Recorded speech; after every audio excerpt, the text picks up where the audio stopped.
Hello everyone, welcome back to my channel. Remember to hit the like button and subscribe if you would like to receive daily updates about audiobooks. Feel free to leave book suggestions in the comments section. Master and Man by Leo Tolstoy. 1. It happened in the 70s in winter, on the day after St. Nicholas's Day. There was a fete in the parish, and the innkeeper, Vasili Andreevich Brekhunov, a second guild merchant, being a church elder, had to go to church, and had also to entertain his relatives and friends at home. But when the last of them had gone, he at once began to prepare to drive over to see a neighboring proprietor about a grove which he had been bargaining over for a long time.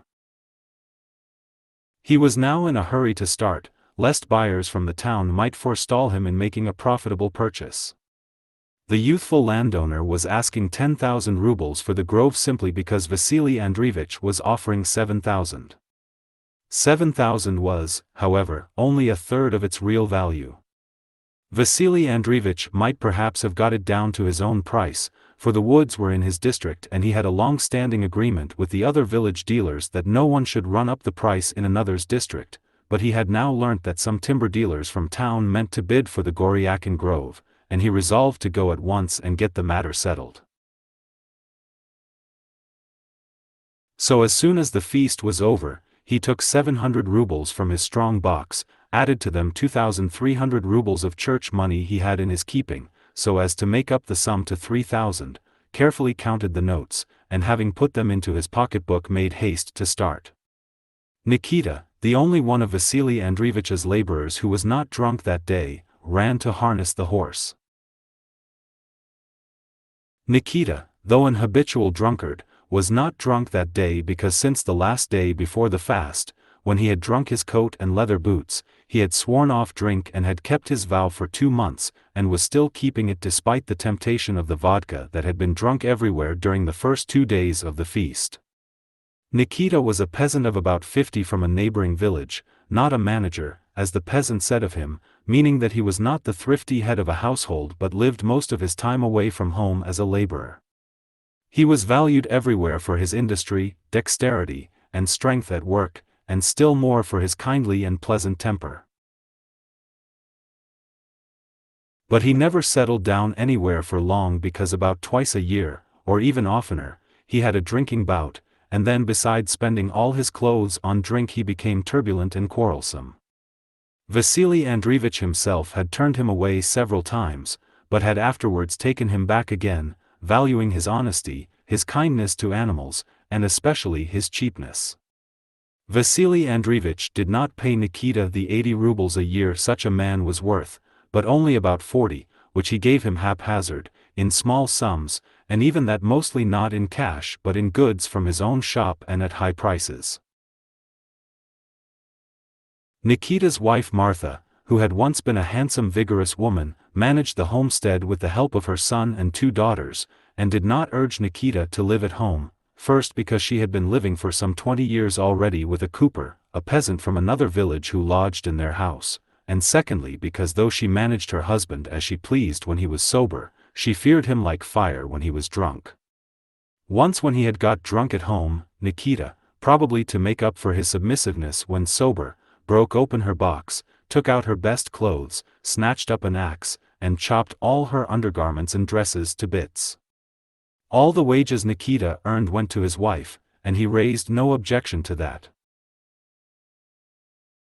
So now, 2 days before the holiday, Martha had been twice to see Vasili Andreevich and had got from him wheat flour, tea, sugar, and a quart of vodka, the lot costing 3 rubles, and also 5 rubles in cash, for which she thanked him as for a special favor, though he owed Nikita at least 20 rubles.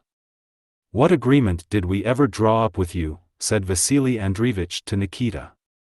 "If you need anything, take it, you will work it off. I'm not like others to keep you waiting, and making up accounts and reckoning fines. We deal straightforwardly. You serve me and I don't neglect you." And when saying this, Vasili Andreevich was honestly convinced that he was Nikita's benefactor, and he knew how to put it so plausibly that all those who depended on him for their money, beginning with Nikita, confirmed him in the conviction that he was their benefactor and did not overreach them. "Yes, I understand, Vasili Andreevich. You know that I serve you and take as much pains as I would for my own father." "I understand very well," Nikita would reply. He was quite aware that Vasili Andreevich was cheating him, but at the same time he felt that it was useless to try to clear up his accounts with him or explain his side of the matter, and that as long as he had nowhere to go he must accept what he could get. Now, having heard his master's order to harness, he went as usual cheerfully and willingly to the shed, stepping briskly and easily on his rather turned-in feet, took down from a nail the heavy tasseled leather bridle, and jingling the rings of the bit went to the closed stable where the horse he was to harness was standing by himself. "What, feeling lonely, little silly," said Nikita in answer to the low whinny with which he was greeted by the good-tempered, medium-sized bay stallion, with a rather slanting crupper, who stood alone in the shed. Now then, there's time enough. Let me water you first," he went on, speaking to the horse just as to someone who understood the words he was using, and having whisked the dusty, grooved back of the well-fed young stallion with the skirt of his coat, he put a bridle on his handsome head, straightened his ears and forelock, and having taken off his halter led him out to water. Picking his way out of the dung-strewn stable, Nikita frisked, and making play with his hind leg pretended that he meant to kick Nikita, who was running at a trot beside him to the pump. Now then, you rascal," Nikita called out, well knowing how carefully Nikita threw out his hind leg just to touch his greasy sheepskin coat but not to strike him, a trick Nikita much appreciated. After a drink of the cold water the horse sighed, moving his strong wet lips, from the hairs of which transparent drops fell into the trough, then standing still as if in thought, he suddenly gave a loud snort. "If you don't want any more, you needn't. But don't go asking for any later," said Nikita quite seriously and fully explaining his conduct to Nikita. Then he ran back to the shed pulling the playful young horse, who wanted to gambol all over the yard, by the rein. There was no one else in the yard except a stranger, the cook's husband, who had come for the holiday. "Go and ask which sledge is to be harnessed, the wide one or the small one, there's a good fellow." The cook's husband went into the house, which stood on an iron foundation and was iron-roofed, and soon returned saying that the little one was to be harnessed. By that time Nikita had put the collar and brass-studded belly band on Nikita and, carrying a light, painted shaft bow in one hand, was leading the horse with the other up to two sledges that stood in the shed. "All right, let it be the little one," he said, backing the intelligent horse, which all the time kept pretending to bite him, into the shafts, and with the aid of the cook's husband he proceeded to harness. When everything was nearly ready and only the reins had to be adjusted, Nikita sent the other man to the shed for some straw and to the barn for a drugget. "There, that's all right. Now, don't bristle up," said Nikita, pressing down into the sledge the freshly threshed oat straw the cook's husband had brought. "And now let's spread the sacking like this, and the drugget over it. There, like that it will be comfortable sitting," he went on, suiting the action to the words and tucking the drugget all round over the straw to make a seat. "Thank you, dear man. Things always go quicker with two working at it," he added. And gathering up the leather reins fastened together by a brass ring, Nikita took the driver's seat and started the impatient horse over the frozen manure which lay in the yard, towards the gate. "Uncle Nikita! I say, uncle!" a high-pitched voice shouted, and a 7-year-old boy in a black sheepskin coat, new white felt boots, and a warm cap, ran hurriedly out of the house into the yard. "Take me with you," he cried, fastening up his coat as he ran. "All right, come along, darling," said Nikita, and stopping the sledge he picked up the master's pale thin little son, radiant with joy, and drove out into the road. It was past 2 o'clock and the day was windy, dull, and cold, with more than 20 degrees Fahrenheit of frost. Half the sky was hidden by a lowering dark cloud. In the yard it was quiet, but in the street the wind was felt more keenly. The snow swept down from a neighboring shed and whirled about in the corner near the bathhouse.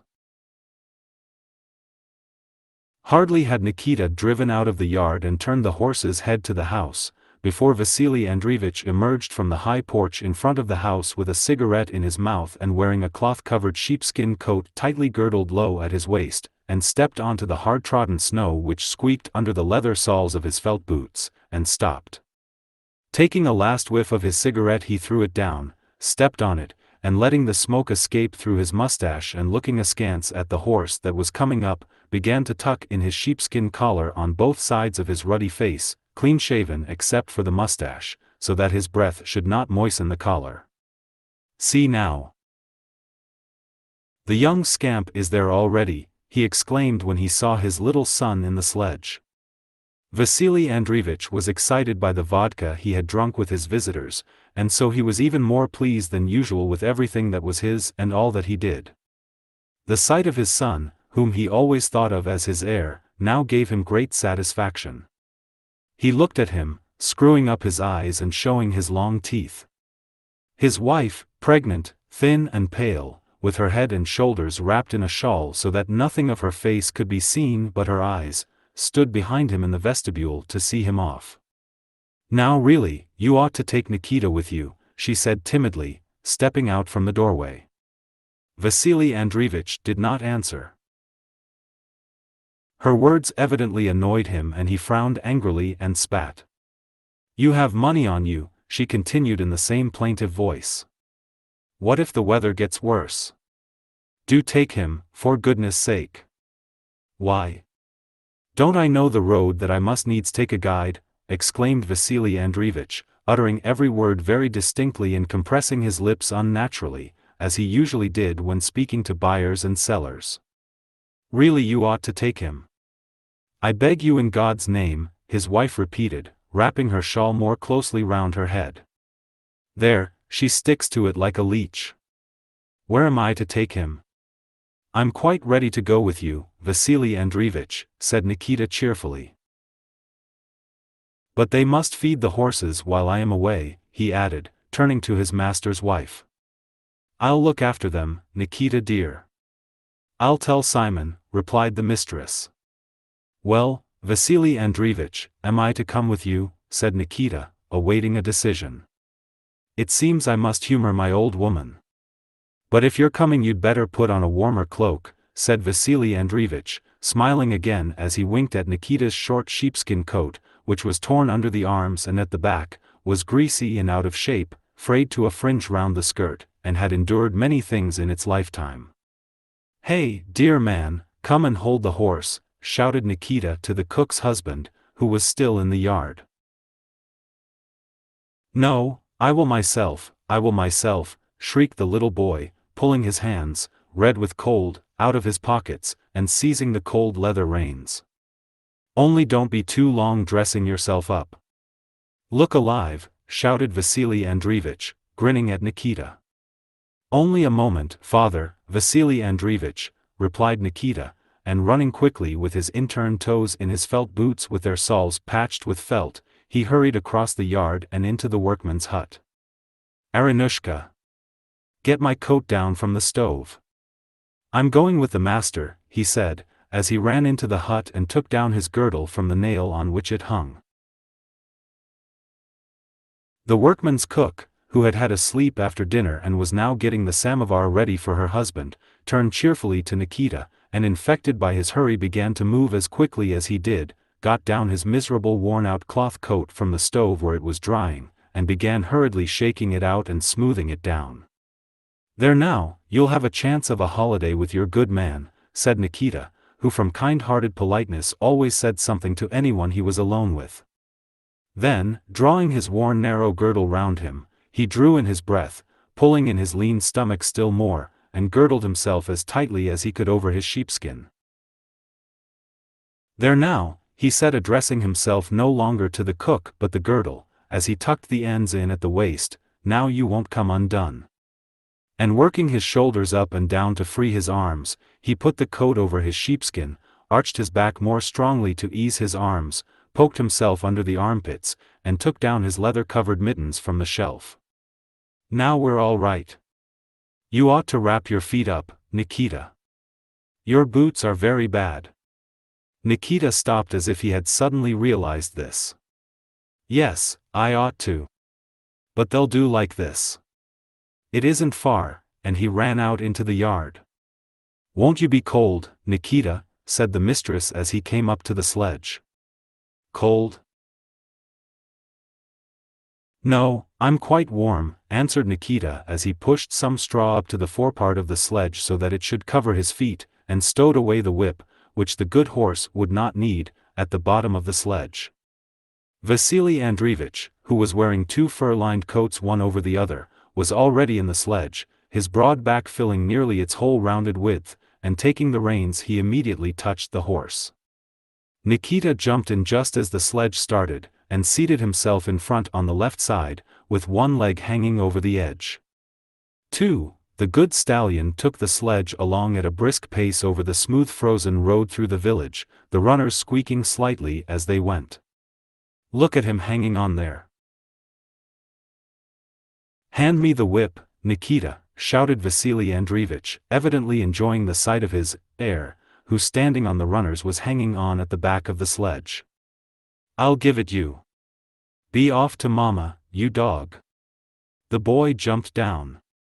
The horse increased his amble and, suddenly changing foot, broke into a fast trot.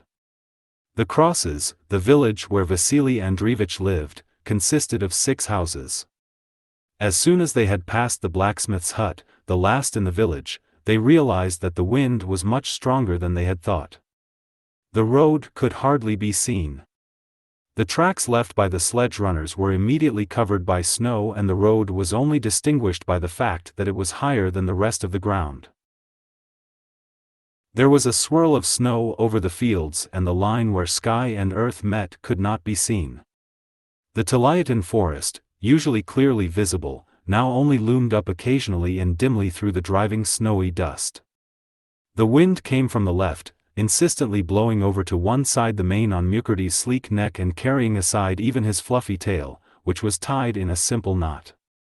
Nikita's wide coat collar, as he sat on the windy side, pressed close to his cheek and nose.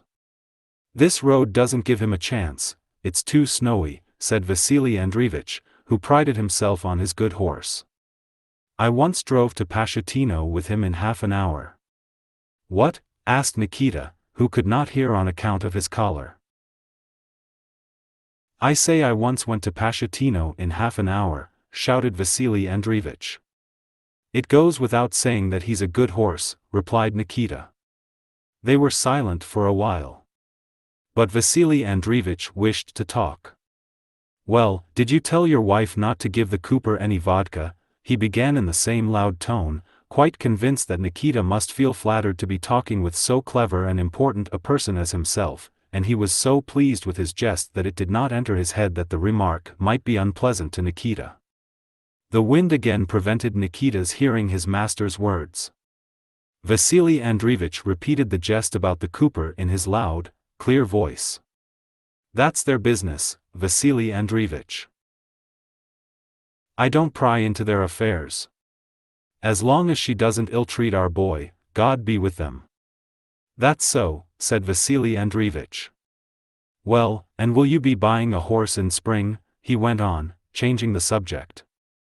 Yes, I can't avoid it, answered Nikita, turning down his collar and leaning back towards his master. The conversation now became interesting to him and he did not wish to lose a word. The lad's growing up. He must begin to plow for himself, but till now we've always had to hire someone, he said. Well, why not have the lean cruppered one? I won't charge much for it, shouted Vasili Andreevich, feeling animated, and consequently starting on his favorite occupation, that of horse dealing, which absorbed all his mental powers. Or you might let me have 15 rubles and I'll buy one at the horse market, said Nikita, who knew that the horse Vasili Andreevich wanted to sell him would be dear at 7 rubles, but that if he took it from him it would be charged at 25, and then he would be unable to draw any money for half a year. It's a good horse. I think of your interest as of my own, according to conscience. Brekhunov isn't a man to wrong anyone.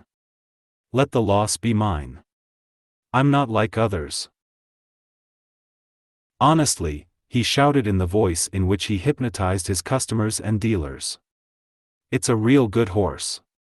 Quite so, said Nikita with a sigh, and convinced that there was nothing more to listen to, he again released his collar, which immediately covered his ear and face.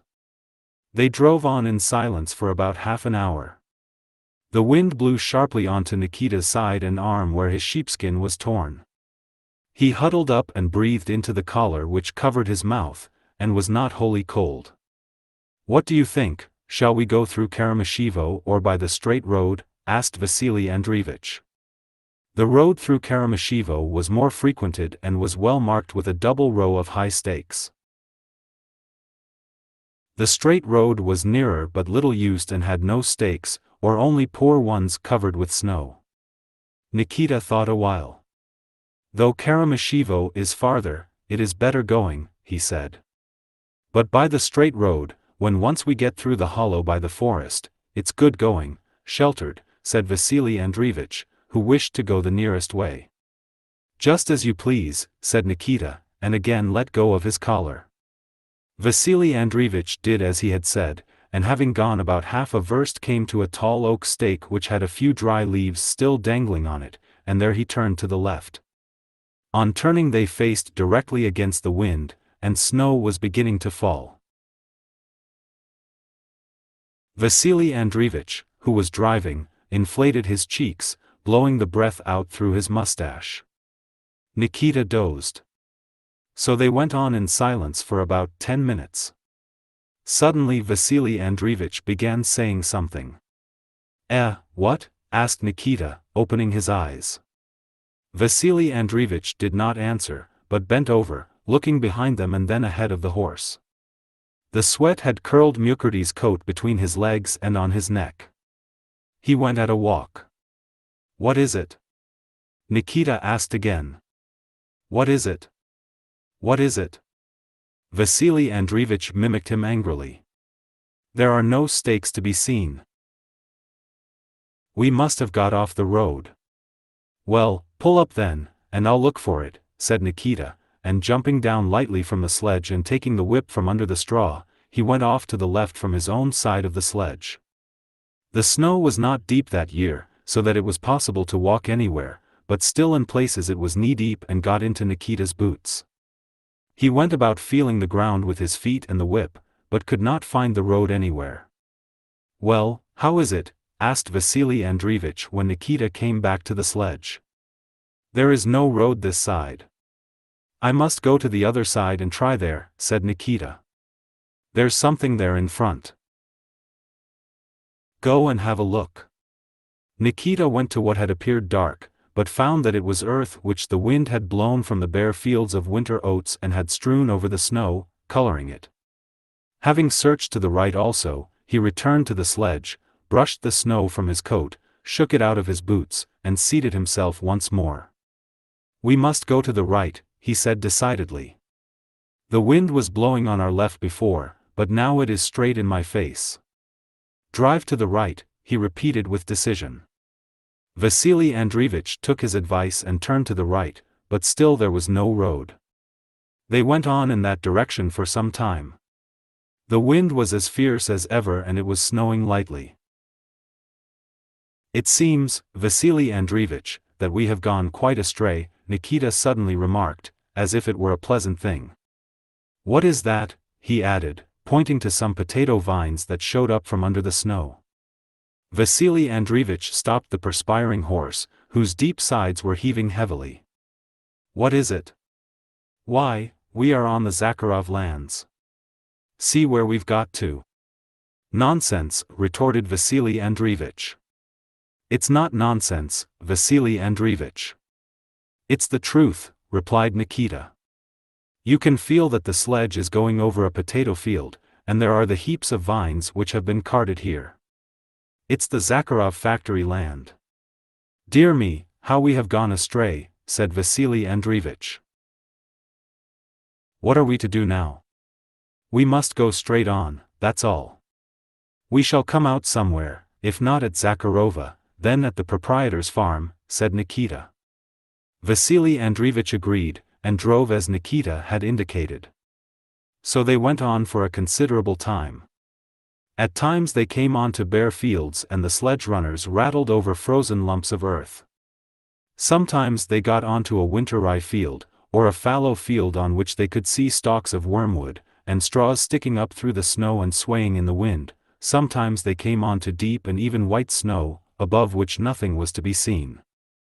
The snow was falling from above and sometimes rose from below. The horse was evidently exhausted, his hair had all curled up from sweat and was covered with hoarfrost, and he went at a walk. Suddenly he stumbled and sat down in a ditch or watercourse. Vasili Andreevich wanted to stop, but Nikita cried to him, "Why stop? We've got in and must get out. Hey, pet! Hey, darling! Gee up, old fellow," he shouted in a cheerful tone to the horse, jumping out of the sledge and himself getting stuck in the ditch. The horse gave a start and quickly climbed out onto the frozen bank. It was evidently a ditch that had been dug there. "Where are we now?" asked Vasili Andreevich. "We'll soon find out," Nikita replied. "Go on, we'll get somewhere." "Why, this must be the Goryakin forest," said Vasili Andreevich, pointing to something dark that appeared amid the snow in front of them. "We'll see what forest it is when we get there," said Nikita. He saw that beside the black thing they had noticed, dry, oblong willow leaves were fluttering, and so he knew it was not a forest but a settlement, but he did not wish to say so. And in fact they had not gone 25 yards beyond the ditch before something in front of them, evidently trees, showed up black, and they heard a new and melancholy sound.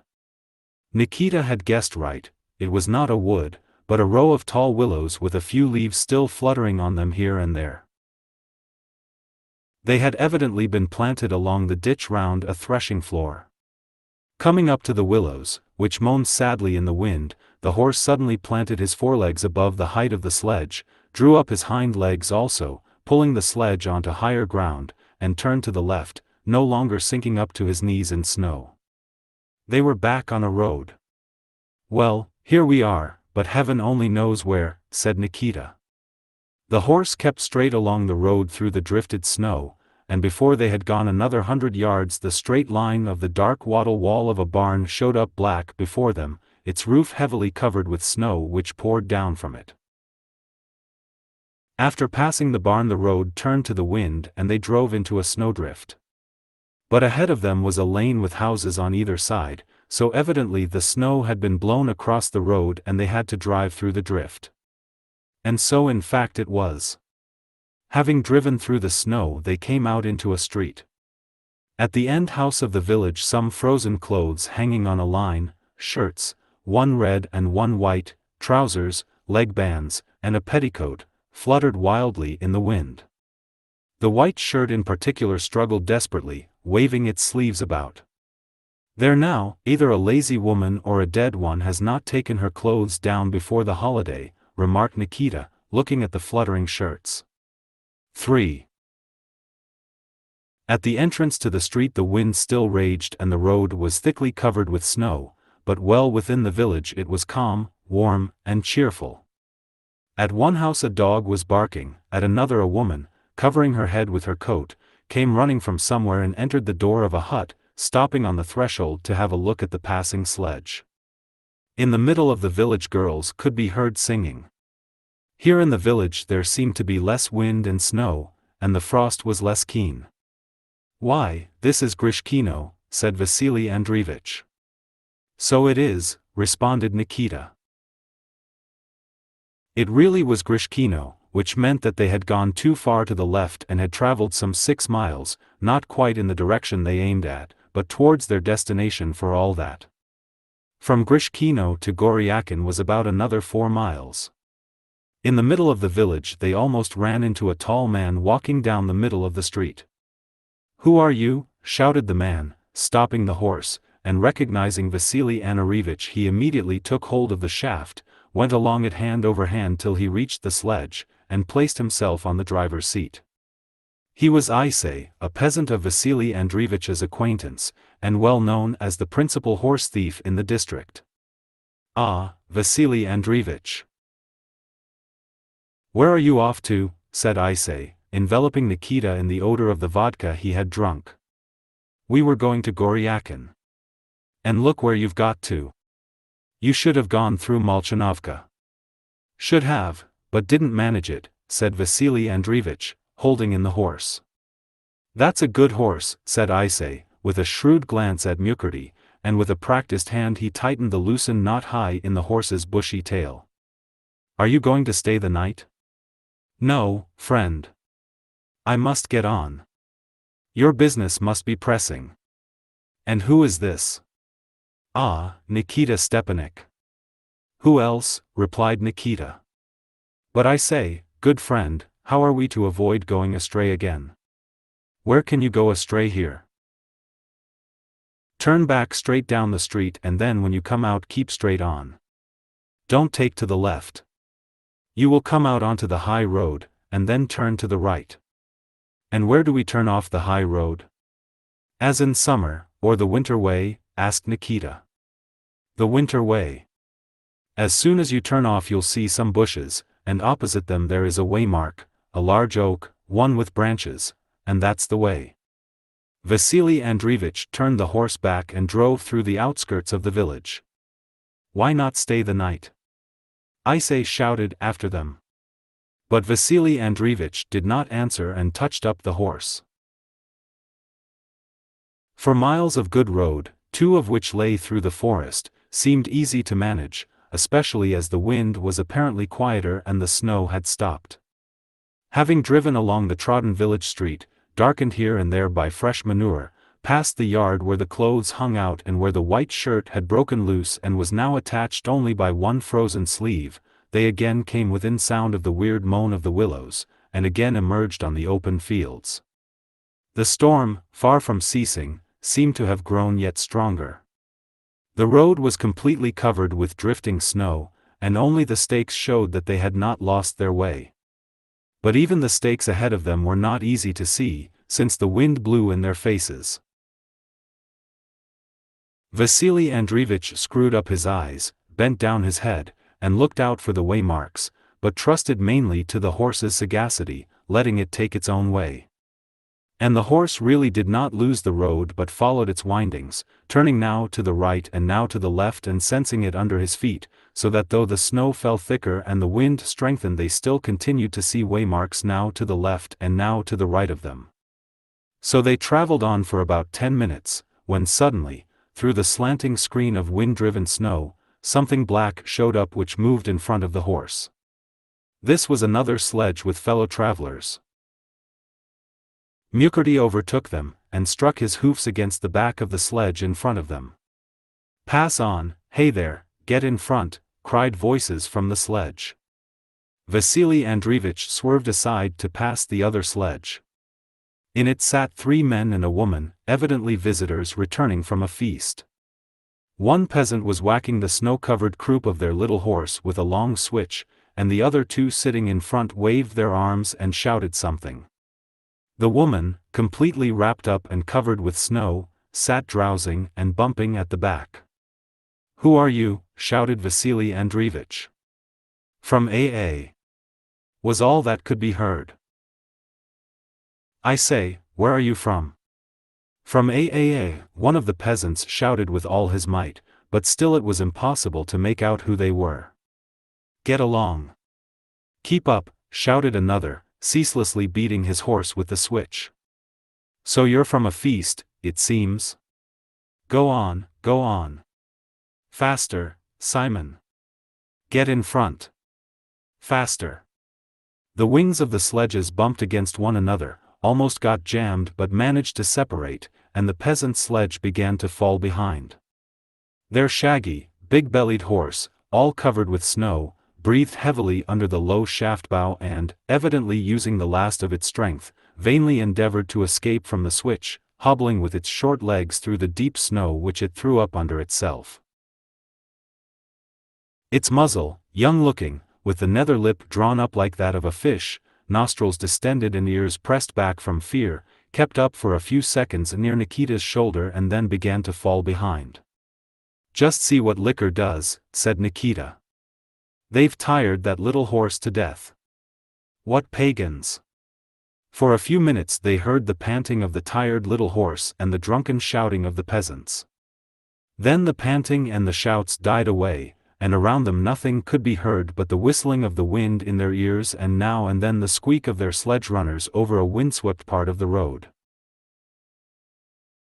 This encounter cheered and enlivened Vasili Andreevich, and he drove on more boldly without examining the waymarks, urging on the horse and trusting to him. Nikita had nothing to do, and as usual in such circumstances he drowsed, making up for much sleepless time. Suddenly the horse stopped and Nikita nearly fell forward onto his nose. "You know we're off the track again," said Vasili Andreevich. "How's that?" "Why, there are no waymarks to be seen. We must have got off the road again." "Well, if we've lost the road we must find it," said Nikita curtly, and getting out and stepping lightly on his pigeon-toed feet he started once more going about on the snow. He walked about for a long time, now disappearing and now reappearing, and finally he came back. "There is no road here." "There may be farther on," he said, getting into the sledge. It was already growing dark. The snowstorm had not increased but had also not subsided. "If we could only hear those peasants," said Vasili Andreevich. "Well, they haven't caught us up. We must have gone far astray. Or maybe they have lost their way too." "Where are we to go then?" asked Vasili Andreevich. "Why, we must let the horse take its own way," said Nikita. "He will take us right. Let me have the reins." Vasili Andreevich gave him the reins, the more willingly because his hands were beginning to feel frozen in his thick gloves. Nikita took the reins, but only held them, trying not to shake them and rejoicing at his favorite sagacity. And indeed the clever horse, turning first one ear and then the other now to one side and then to the other, began to wheel round. "The one thing he can't do is to talk," Nikita kept saying. "See what he is doing. Go on, go on. You know best. That's it, that's it." The wind was now blowing from behind and it felt warmer. "Yes, he's clever," Nikita continued, admiring the horse. "A Kyrgyz horse is strong but stupid. But this one, just see what he's doing with his ears. He doesn't need any telegraph. He can scent a mile off." Before another half hour had passed they saw something dark ahead of them, a wood or a village, and stakes again appeared to the right. They had evidently come out onto the road. "Why, that's Grishkino again!" Nikita suddenly exclaimed. And indeed, there on their left was that same barn with the snow flying from it, and farther on the same line with the frozen washing, shirts and trousers, which still fluttered desperately in the wind. Again they drove into the street and again it grew quiet, warm, and cheerful, and again they could see the manure-stained street and hear voices and songs and the barking of a dog. It was already so dark that there were lights in some of the windows. Halfway through the village Vasili Andreevich turned the horse towards a large double-fronted brick house and stopped at the porch. Nikita went to the lighted snow-covered window, in the rays of which flying snowflakes glittered, and knocked at it with his whip. "Who is there?" a voice replied to his knock. "From Kresty, the Brekhunovs, dear fellow," answered Nikita. "Just come out for a minute." Someone moved from the window, and a minute or two later there was the sound of the passage door as it came unstuck, then the latch of the outside door clicked and a tall white-bearded peasant, with a sheepskin coat thrown over his white holiday shirt, pushed his way out holding the door firmly against the wind, followed by a lad in a red shirt and high leather boots. "Is that you, Andreevich?" asked the old man. "Yes, friend, we've gone astray," said Vasili Andreevich. "We wanted to get to Goryakin but found ourselves here. We went a second time but lost our way again." "Just see how you have gone astray," said the old man. "Petrushka, go and open the gate," he added, turning to the lad in the red shirt. "All right," said the lad in a cheerful voice, and ran back into the passage. "But we're not staying the night," said Vasili Andreevich. "Where will you go in the night?" "You'd better stay." "I'd be glad to, but I must go on. It's business, and it can't be helped." "Well, warm yourself at least. The samovar is just ready." "Warm myself?" "Yes, I'll do that," said Vasili Andreevich. "It won't get darker. The moon will rise and it will be lighter. Let's go in and warm ourselves, Nikita." "Well, why not? Let us warm ourselves," replied Nikita, who was stiff with cold and anxious to warm his frozen limbs. Vasili Andreevich went into the room with the old man, and Nikita drove through the gate opened for him by Petrushka, by whose advice he backed the horse under the penthouse. The ground was covered with manure and the tall bough over the horse's head caught against the beam. The hens and the cock had already settled to roost there, and clucked peevishly, clinging to the beam with their claws. The disturbed sheep shied and rushed aside, trampling the frozen manure with their hooves. The dog yelped desperately with fright and anger and then burst out barking like a puppy at the stranger. Nikita talked to them all, excused himself to the fowls and assured them that he would not disturb them again, rebuked the sheep for being frightened without knowing why, and kept soothing the dog, while he tied up the horse. "Now that will be all right," he said, knocking the snow off his clothes. "Just hear how he barks," he added, turning to the dog. "Be quiet, stupid. Be quiet. You are only troubling yourself for nothing. We're not thieves, we're friends." "And these are," it said, "the 3 domestic counselors," remarked the lad, and with his strong arms he pushed under the pent roof the sledge that had remained outside. "Why counselors?" asked Nikita. "That's what is printed in Paulson. A thief creeps to a house, the dog barks, that means, be on your guard. The cock crows, that means, get up. The cat licks herself, that means, a welcome guest is coming. Get ready to receive him," said the lad with a smile. Petrushka could read and write and knew Paulson's primer, his only book, almost by heart, and he was fond of quoting sayings from it that he thought suited the occasion, especially when he had had something to drink, as today. "That's so," said Nikita. "You must be chilled through and through," said Petrushka. "Yes, I am rather," said Nikita, and they went across the yard and the passage into the house. For, the household to which Vasili Andreevich had come was one of the richest in the village. The family had 5 allotments, besides renting other land. They had 6 horses, 3 cows, 2 calves, and some 20 sheep. There were 22 members belonging to the homestead, 4 married sons, 6 grandchildren, one of whom, Petrushka, was married, 2 great-grandchildren, 3 orphans, and 4 daughters-in-law with their babies. It was one of the few homesteads that remained still undivided, but even here the dull internal work of disintegration which would inevitably lead to separation had already begun, starting as usual among the women. 2 sons were living in Moscow as water carriers, and 1 was in the army. At home now were the old man and his wife, their second son who managed the homestead, the eldest who had come from Moscow for the holiday, and all the women and children. Besides these members of the family there was a visitor, a neighbor who was godfather to one of the children. Over the table in the room hung a lamp with a shade, which brightly lit up the tea things, a bottle of vodka, and some refreshments, besides illuminating the brick walls, which in the far corner were hung with icons on both sides of which were pictures. At the head of the table sat Vasili Andreevich in a black sheepskin coat, sucking his frozen mustache and observing the room and the people around him with his prominent hawk-like eyes.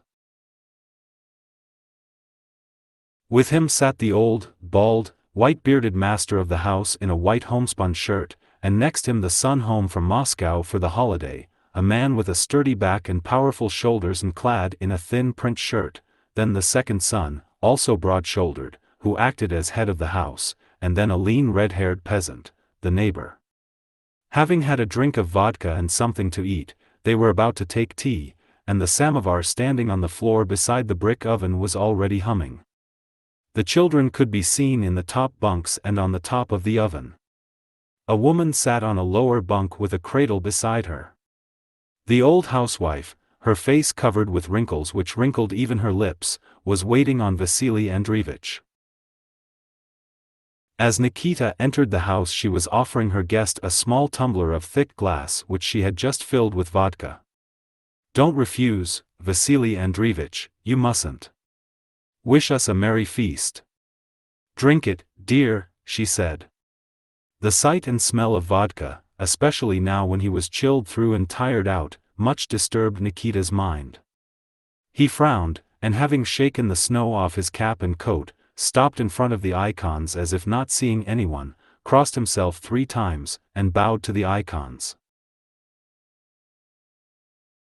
Then, turning to the old master of the house and bowing first to him, then to all those at table, then to the women who stood by the oven, and muttering, "A merry holiday," he began taking off his outer things without looking at the table. "Why, you're all covered with hoarfrost, old fellow," said the eldest brother, looking at Nikita's snow-covered face, eyes, and beard. Nikita took off his coat, shook it again, hung it up beside the oven, and came up to the table. He too was offered vodka. He went through a moment of painful hesitation and nearly took up the glass and emptied the clear fragrant liquid down his throat, but he glanced at Vasili Andreevich, remembered his oath and the boots that he had sold for drink, recalled the cooper, remembered his son for whom he had promised to buy a horse by spring, sighed, and declined it. "I don't drink, thank you kindly," he said frowning, and sat down on a bench near the second window. "How's that?" asked the eldest brother. "I just don't drink," replied Nikita without lifting his eyes but looking askance at his scanty beard and mustache and getting the icicles out of them. "It's not good for him," said Vasili Andreevich, munching a cracknel after emptying his glass. "Well, then, have some tea," said the kindly old hostess. "You must be chilled through, good soul. Why are you women dawdling so with the samovar?" "It is ready," said one of the young women, and after flicking with her apron the top of the samovar which was now boiling over, she carried it with an effort to the table, raised it, and set it down with a thud.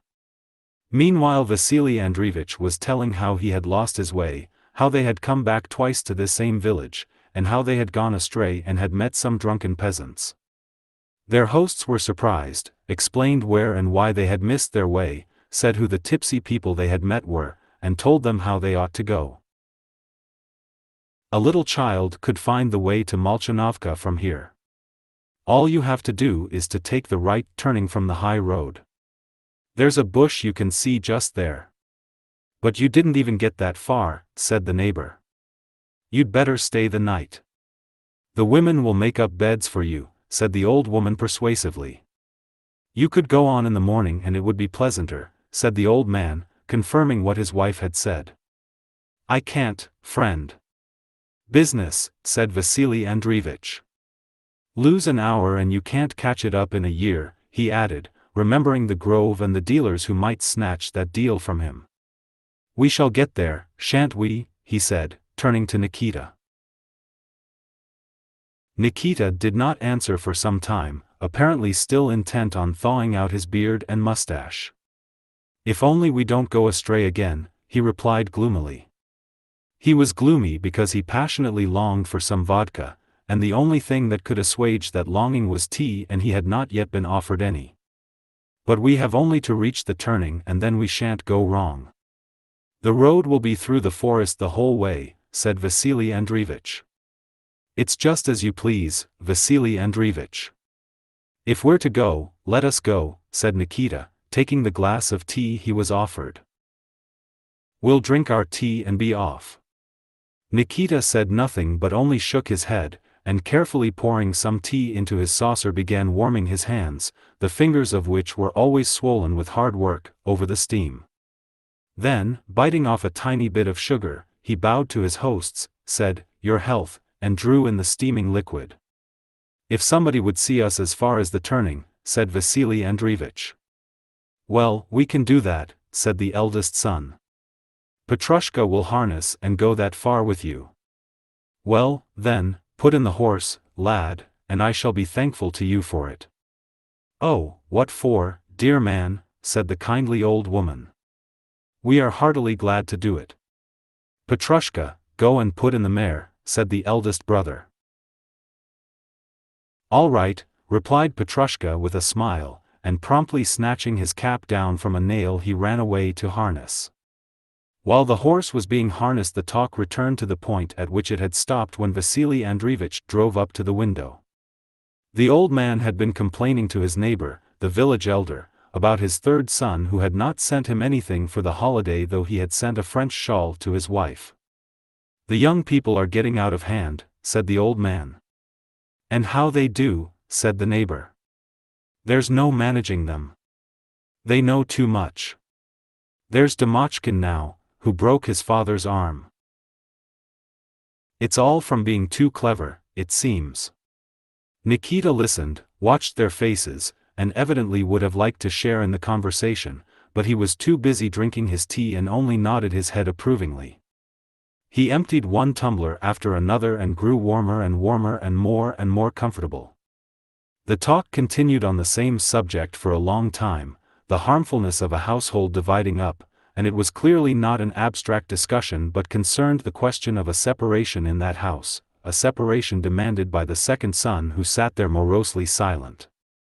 It was evidently a sore subject and absorbed them all, but out of propriety they did not discuss their private affairs before strangers. At last, however, the old man could not restrain himself, and with tears in his eyes declared that he would not consent to a break-up of the family during his lifetime, that his house was prospering, thank God, but that if they separated they would all have to go begging. "Just like the Matveevs," said the neighbor. "They used to have a proper house, but now they've split up, none of them has anything." "And that is what you want to happen to us," said the old man, turning to his son. The son made no reply and there was an awkward pause. The silence was broken by Petrushka, who having harnessed the horse had returned to the hut a few minutes before this and had been listening all the time with a smile. "There's a fable about that in Paulson," he said. "A father gave his sons a broom to break. At first they could not break it, but when they took it twig by twig they broke it easily. And it's the same here," and he gave a broad smile. "I'm ready," he added. "If you're ready, let's go," said Vasili Andreevich. "And as to separating, don't you allow it, grandfather. You got everything together and you're the master. Go to the justice of the peace. He'll say how things should be done. He carries on so," the old man continued in a whining tone. "There's no doing anything with him. It's as if the devil possessed him." Nikita, having meanwhile finished his fifth tumbler of tea, laid it on its side instead of turning it upside down, hoping to be offered a sixth glass. But there was no more water in the samovar, so the hostess did not fill it up for him. Besides, Vasili Andreevich was putting his things on, so there was nothing for it but for Nikita to get up too, put back into the sugar basin the lump of sugar he had nibbled all round, wipe his perspiring face with the skirt of his sheepskin, and go to put on his overcoat. Having put it on, he sighed deeply, thanked his hosts, said goodbye, and went out of the warm bright room into the cold dark passage, through which the wind was howling and where snow was blowing through the cracks of the shaking door, and from there into the yard. Petrushka stood in his sheepskin in the middle of the yard by his horse, repeating some lines from Paulson's primer. He said with a smile, "Storms with mist the sky conceal, snowy circles wheeling wild. Now like savage beast 'twill howl, and now 'tis wailing like a child." Nikita nodded approvingly as he arranged the reins. The old man, seeing Vasili Andreevich off, brought a lantern into the passage to show him a light, but it was blown out at once. And even in the yard it was evident that the snowstorm had become more violent. "Well, this is weather," thought Vasili Andreevich. "Perhaps we may not get there after all. But there is nothing to be done. Business. Besides, we have got ready, our host's horse has been harnessed, and will get there with God's help. Their aged host also thought they ought not to go, but he had already tried to persuade them to stay and had not been listened to. It's no use asking them again. Maybe my age makes me timid. They'll get there all right, and at least we shall get to bed in good time and without any fuss, he thought. Petrushka did not think of danger. He knew the road and the whole district so well, and the lines about, snowy circles wheeling wild, described what was happening outside so aptly that it cheered him up. Nikita did not wish to go at all, but he had been accustomed not to have his own way and to serve others for so long that there was no one to hinder the departing travelers. Vasili Andreevich went over to his sledge, found it with difficulty in the darkness, climbed in and took the reins. "Go on in front," he cried. Petrushka, kneeling in his low sledge, started his horse. Nikita, who had been neighing for some time past, now scenting a mare ahead of him, started after her, and they drove out into the street.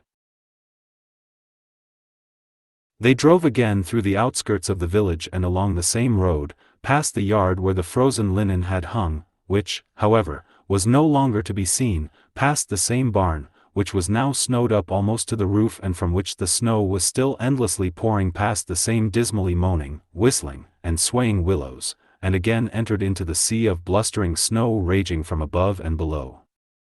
The wind was so strong that when it blew from the side and the travelers steered against it, it tilted the sledges and turned the horses to one side. Petrushka drove his good mare in front at a brisk trot and kept shouting lustily. Nikita pressed after her. After traveling so for about 10 minutes, Petrushka turned round and shouted something. Neither Vasili Andreevich nor Nikita could hear anything because of the wind, but they guessed that they had arrived at the turning.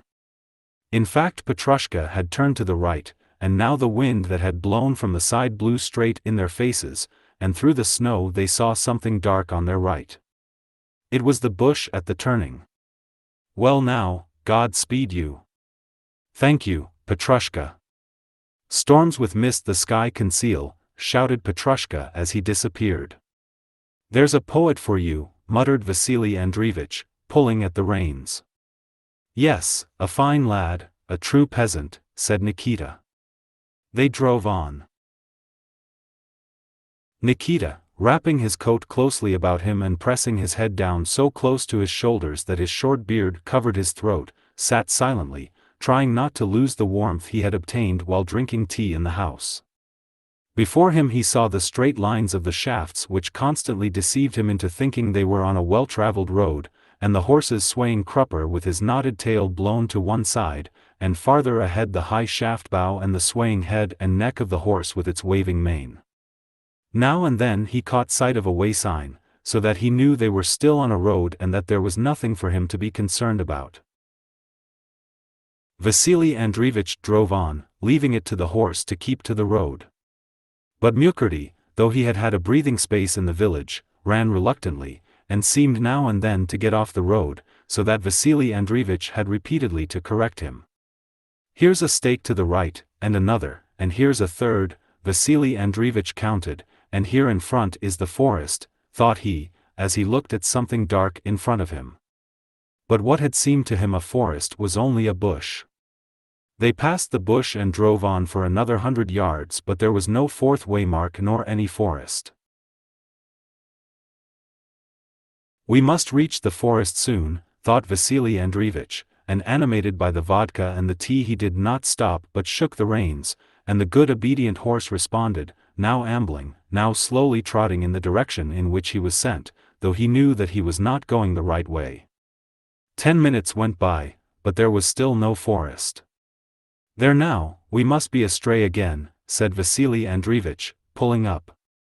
Nikita silently got out of the sledge and holding his coat, which the wind now wrapped closely about him and now almost tore off, started to feel about in the snow, going first to one side and then to the other.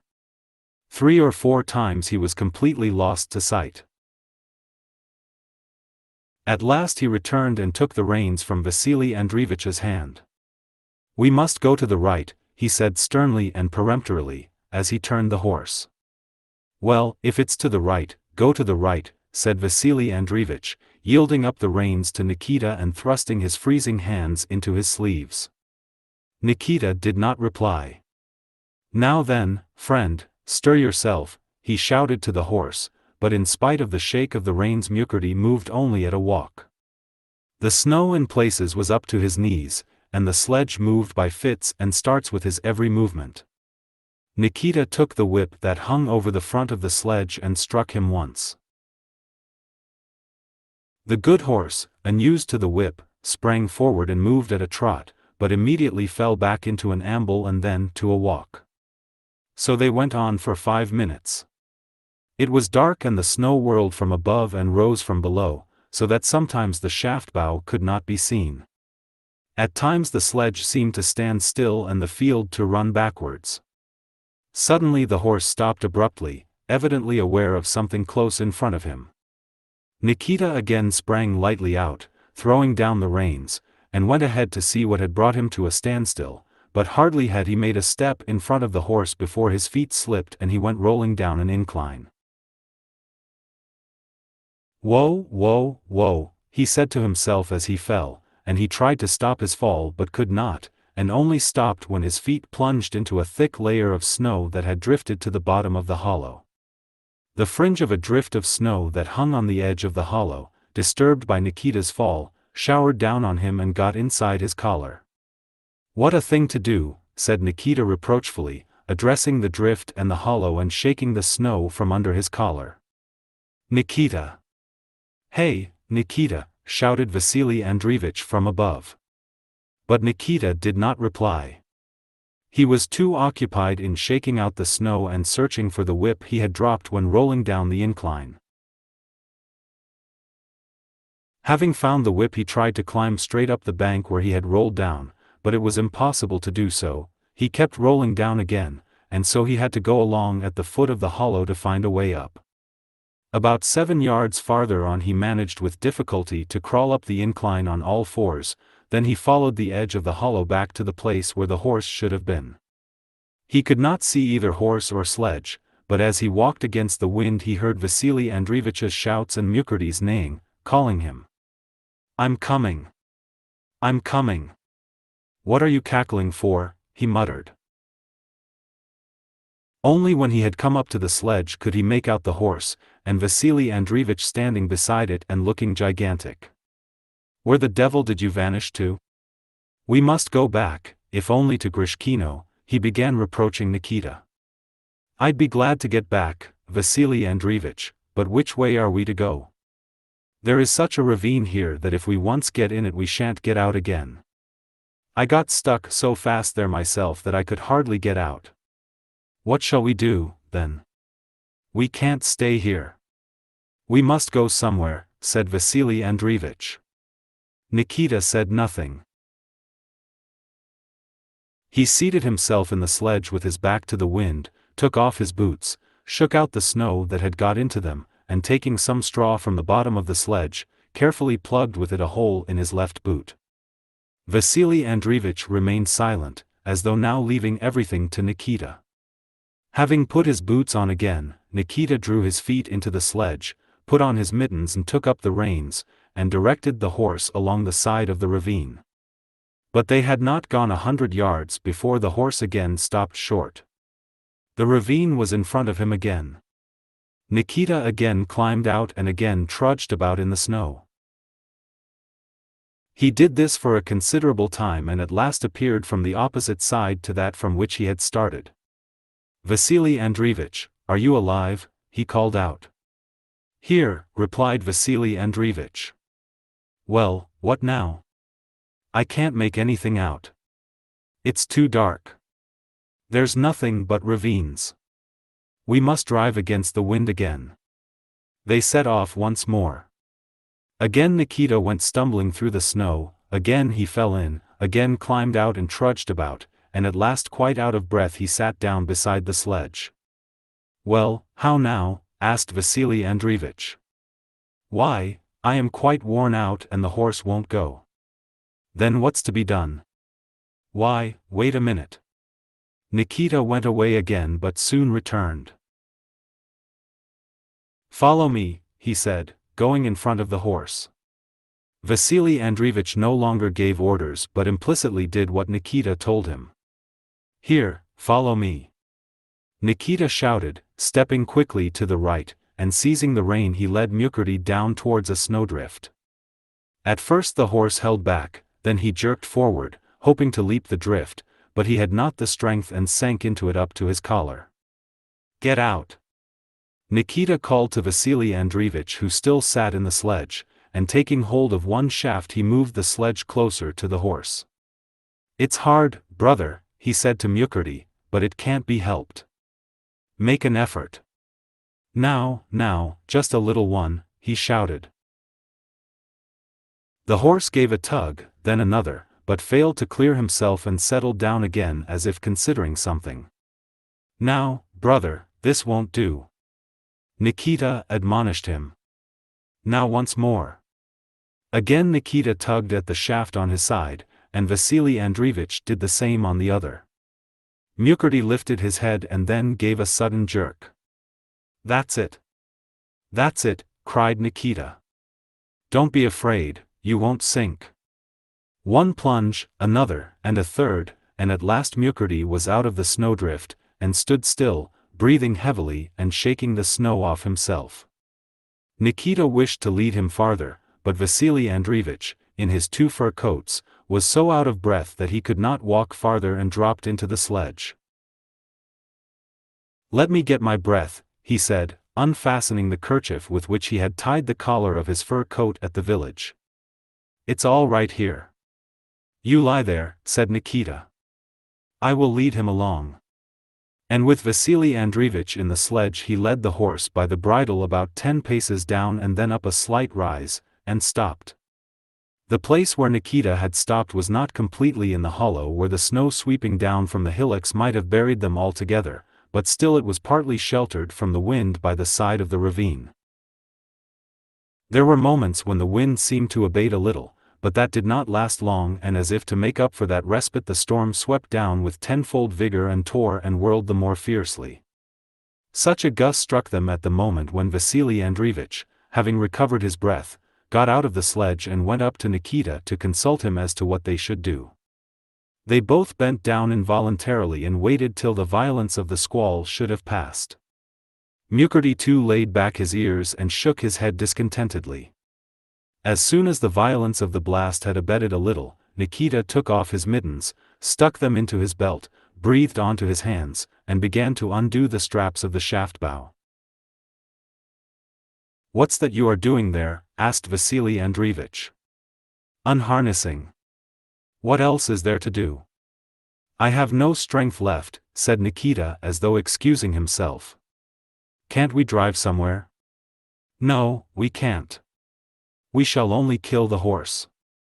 "Why, the poor beast is not himself now," said Nikita, pointing to the horse, which was standing submissively waiting for what might come, with his steep wet sides heaving heavily. "We shall have to stay the night here," he said, as if preparing to spend the night at an inn, and he proceeded to unfasten the collar straps. The buckles came undone. "But shan't we be frozen?" remarked Vasili Andreevich. "Well, if we are we can't help it," said Nikita. 6.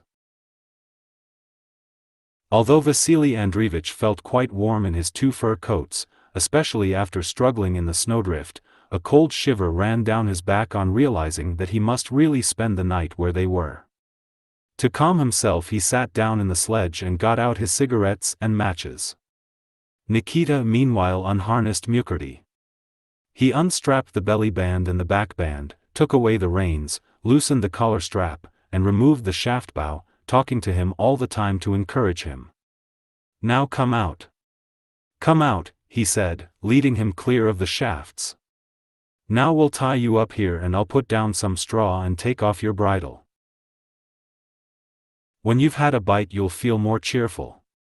But Mukherjee was restless and evidently not comforted by Nikita's remarks. He stepped now on one foot and now on another, and pressed close against the sledge, turning his back to the wind and rubbing his head on Nikita's sleeve.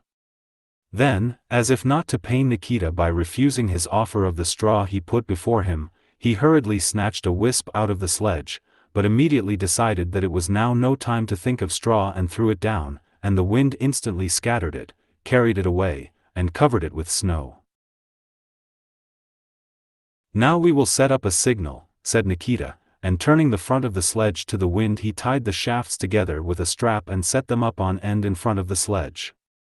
"There now, when the snow covers us up, good folk will see the shafts and dig us out," he said, slapping his mittens together and putting them on. "That's what the old folk taught us."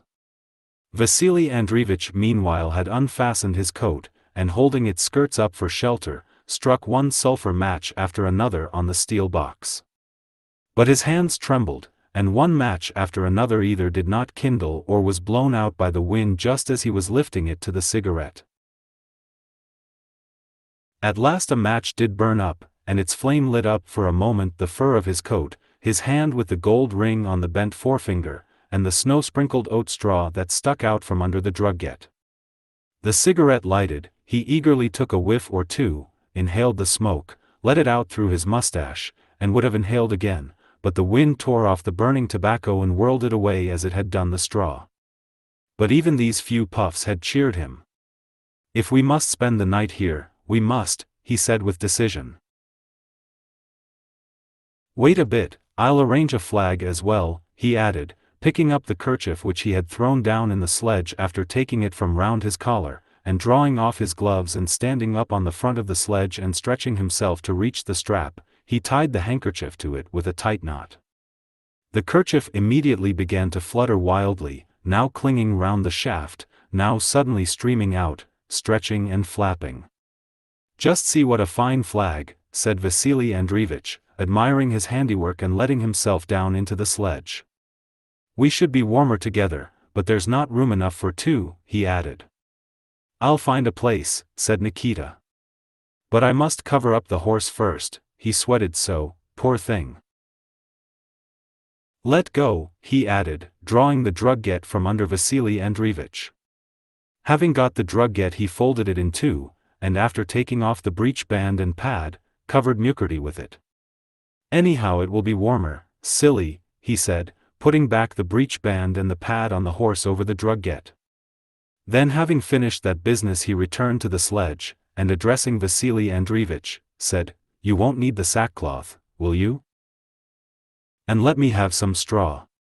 And having taken these things from under Vasili Andreevich, Nikita went behind the sledge, dug out a hole for himself in the snow, put straw into it, wrapped his coat well round him, covered himself with the sackcloth, and pulling his cap well down seated himself on the straw he had spread, and leant against the wooden back of the sledge to shelter himself from the wind and the snow.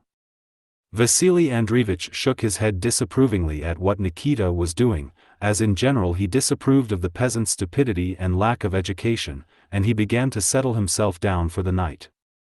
He smoothed the remaining straw over the bottom of the sledge, putting more of it under his side.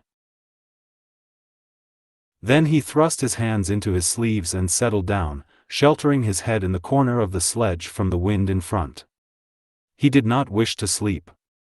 He lay and thought ever of the one thing that constituted the sole aim, meaning, pleasure, and pride of his life, of how much money he had made and might still make, of how much other people he knew had made and possessed, and of how those others had made and were making it, and how he, like them, might still make much more. The purchase of the Goryakin Grove was a matter of immense importance to him. By that one deal he hoped to make perhaps 10,000 rubles. He began mentally to reckon the value of the wood he had inspected in autumn, and on 5 acres of which he had counted all the trees. The oaks will go for sledge runners. The undergrowth will take care of itself, and there'll still be some 30 sazines of firewood left on each desiatin, said he to himself. That means there will be at least 225 rubles worth left on each desiatin. 56 deciations means 56 hundreds, and 56 hundreds, and 56 tens, and another 56 tens, and then 56 fives. He saw that it came out to more than 12,000 rubles, but could not reckon it up exactly without a counting frame. But I won't give 10,000, anyhow. I'll give about 8,000 with a deduction on account of the glades. I'll grease the surveyor's palm, give him 100 rubles, or 150, and he'll reckon that there are some 5 deciatins of glade to be deducted. And he'll let it go for 8,000. 3,000 cash down. That'll move him, no fear, he thought, and he pressed his pocketbook with his forearm. God only knows how we missed the turning. The forest ought to be there, and a watchman's hut, and dogs barking. But the damn things don't bark when they're wanted. He turned his collar down from his ear and listened, but as before only the whistling of the wind could be heard, the flapping and fluttering of the kerchief tied to the shafts, and the pelting of the snow against the woodwork of the sledge. He again covered up his ear. If I had known I would have stayed the night. Well, no matter, we'll get there tomorrow. It's only one day lost. And the others won't travel in such weather. Then he remembered that on the 9th he had to receive payment from the butcher for his oxen. He meant to come himself, but he won't find me, and my wife won't know how to receive the money. She doesn't know the right way of doing things, he thought, recalling how at their party the day before she had not known how to treat the police officer who was their guest. Of course she's only a woman. Where could she have seen anything? In my father's time what was our house like? Just a rich peasant's house, just an oat mill and an inn, that was the whole property. But what have I done in these 15 years? A shop, 2 taverns, a flour mill, a grain store, 2 farms leased out, and a house with an iron-roofed barn, he thought proudly. Not as it was in father's time. Who is talked of in the whole district now? Brekhunov. And why? Because I stick to business. I take trouble, not like others who lie abed or waste their time on foolishness while I don't sleep of nights. Blizzard or no blizzard I start out.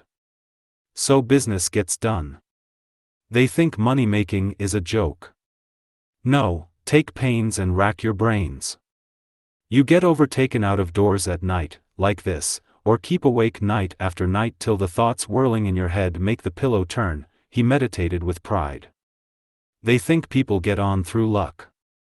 After all, the Mironovs are now millionaires. And why? Take pains and God gives. If only he grants me health. The thought that he might himself be a millionaire like Mironov, who began with nothing, so excited Vasili Andreevich that he felt the need of talking to somebody. But there was no one to talk to. If only he could have reached Goryakin, he would have talked to the landlord and shown him a thing or two. Just see how it blows. It will snow us up so deep that we shan't be able to get out in the morning, he thought, listening to a gust of wind that blew against the front of the sledge, bending it and lashing the snow against it. He raised himself and looked round. All he could see through the whirling darkness was Mukurty's dark head, his back covered by the fluttering drugget, and his thick knotted tail, while all round, in front and behind, was the same fluctuating whitey darkness, sometimes seeming to get a little lighter and sometimes growing denser still. A pity I listened to Nikita, he thought. We ought to have driven on. We should have come out somewhere, if only back to Grishkino, and stayed the night at Taras. As it is we must sit here all night. But what was I thinking about? Yes, that God gives to those who take trouble, but not to loafers, lyabeds, or fools. I must have a smoke. He sat down again, got out his cigarette case, and stretched himself flat on his stomach, screening the matches with the skirt of his coat. But the wind found its way in and put out match after match. At last he got one to burn and lit a cigarette. He was very glad that he had managed to do what he wanted, and though the wind smoked more of the cigarette than he did, he still got 2 or 3 puffs and felt more cheerful. He again leant back, wrapped himself up, started reflecting and remembering, and suddenly and quite unexpectedly lost consciousness and fell asleep. Suddenly something seemed to give him a push and awoke him. Whether it was Mukurty who had pulled some straw from under him, or whether something within him had startled him, at all events it woke him, and his heart began to beat faster and faster so that the sledge seemed to tremble under him. He opened his eyes. Everything around him was just as before. It looks lighter, he thought.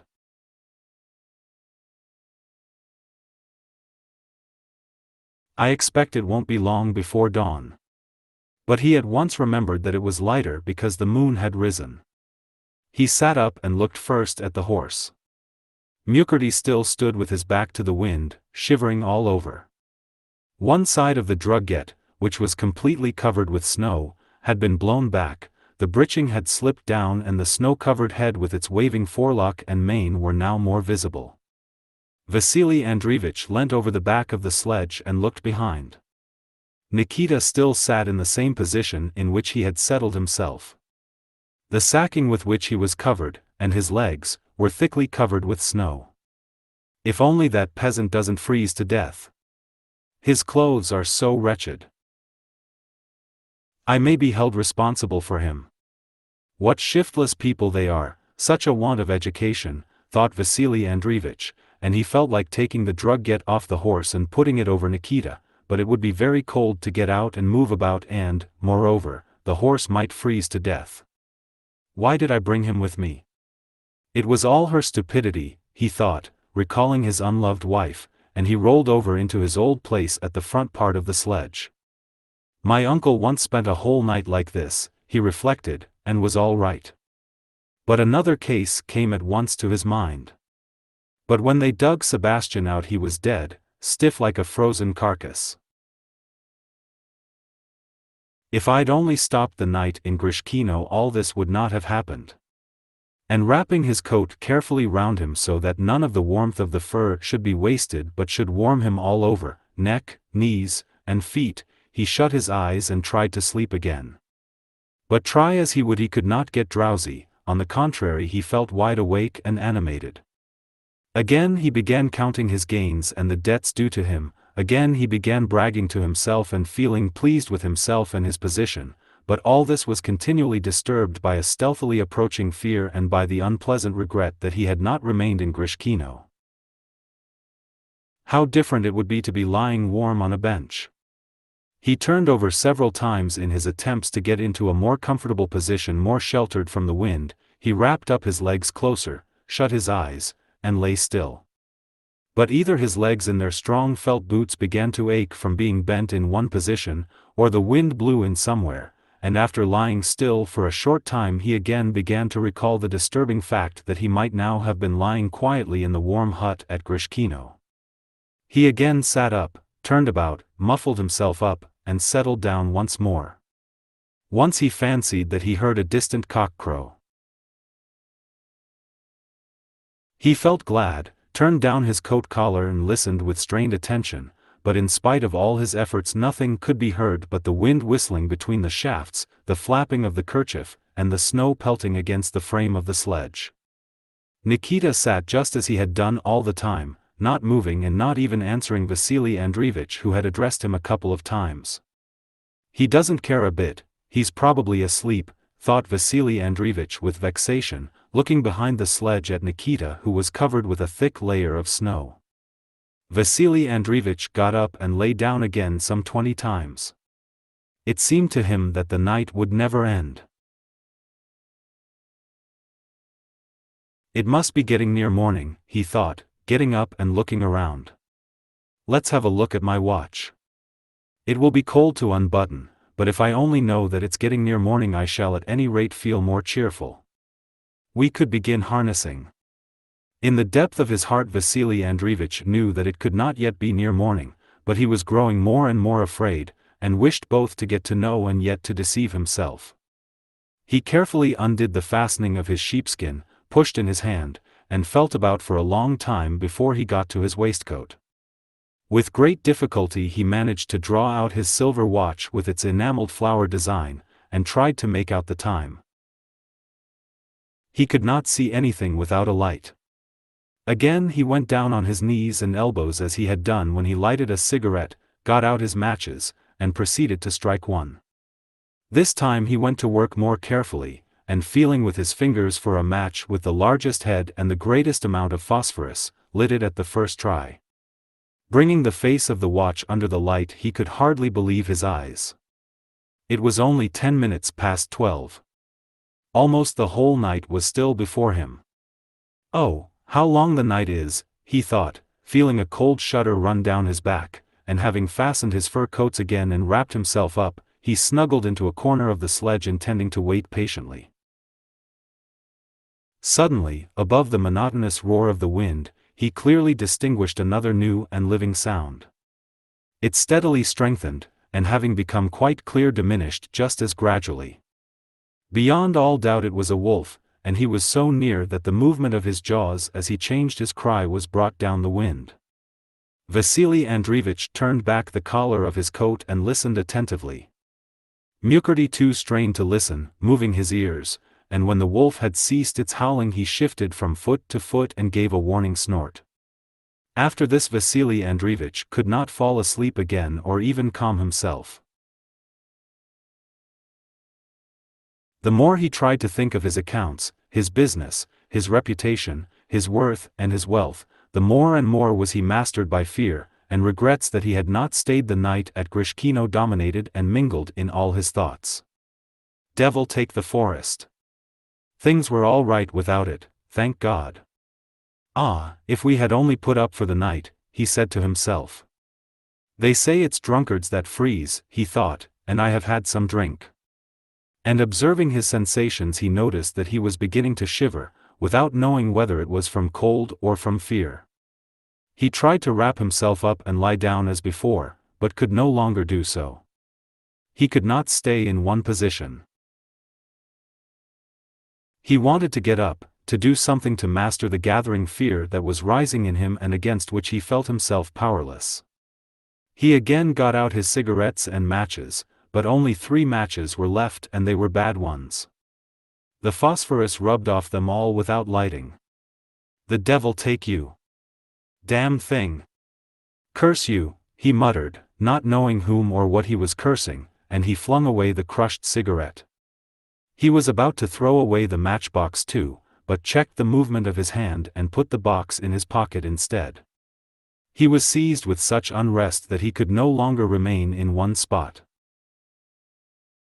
He climbed out of the sledge and standing with his back to the wind began to shift his belt again, fastening it lower down in the waist and tightening it. What's the use of lying and waiting for death? Better mount the horse and get away. The thought suddenly occurred to him. The horse will move when he has someone on his back. As for him, he thought of Nikita, it's all the same to him whether he lives or dies. What is his life worth? He won't grudge his life, but I have something to live for, thank God. He untied the horse, threw the reins over his neck and tried to mount, but his coats and boots were so heavy that he failed. Then he clambered up in the sledge and tried to mount from there, but the sledge tilted under his weight, and he failed again. At last he drew Nikita nearer to the sledge, cautiously balanced on one side of it, and managed to lie on his stomach across the horse's back. After lying like that for a while he shifted forward once and again, threw a leg over, and finally seated himself, supporting his feet on the loose breeching straps. The shaking of the sledge awoke Nikita. He raised himself, and it seemed to Vasili Andreevich that he said something. Listen to such fools as you. Am I to die like this for nothing? Exclaimed Vasili Andreevich. And tucking the loose skirts of his fur coat in under his knees, he turned the horse and rode away from the sledge in the direction in which he thought the forest and the forester's hut must be. 7. From the time he had covered himself with the sackcloth and seated himself behind the sledge, Nikita had not stirred. Like all those who live in touch with nature and have known want, he was patient and could wait for hours, even days, without growing restless or irritable. He heard his master call him, but did not answer because he did not want to move or talk.